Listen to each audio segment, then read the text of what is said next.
Welcome to day 3 of my broiler farming journey. Today I will show you the progress and share one management tip that is making a difference.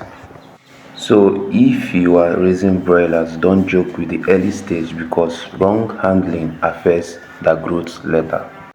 So far so good, we've recorded 0 mortality. As you can see, they are active, eating well and growing stronger every day.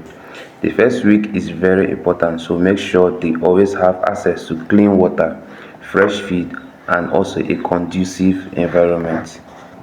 Today we remove the brown pepper because it was soaked up.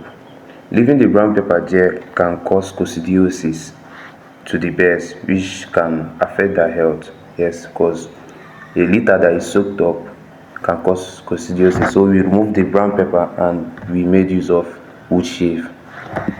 Another thing you must know in this brooding stage is that most of the things you are using are not a waste. Like the charcoal you are using, the ashes which comes out from the charcoal when it's being used finished, those things are not a waste. You can sprinkle them on the bitter, which will prevent bad odor, which will prevent coccidiosis in your farm.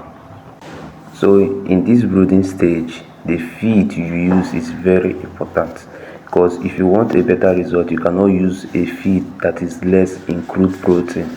So the feed I do use for my broilers are happy chicken, but for brooding stage I make use of happy turkey because it has a high crude protein, which is 27.5%.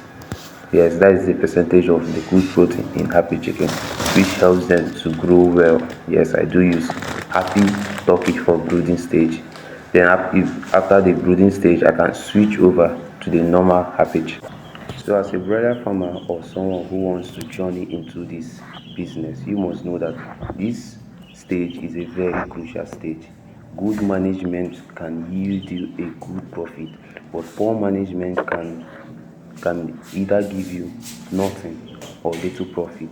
So you must know that you must take good care of your birds from day 1 to day 14. I'm not saying that after day 14 you should do anyhow, no, but that day 1 to day 14 is very important. Thank you for watching. What do you think about the progress so far? Leave your thoughts in the comment section, and also if you have any question to ask, you can drop it in the comment section. Don't forget to like and subscribe to Golden Feather Broiler as we raise these 75 birds from day 1 to market size. See you on our next video. Thank you.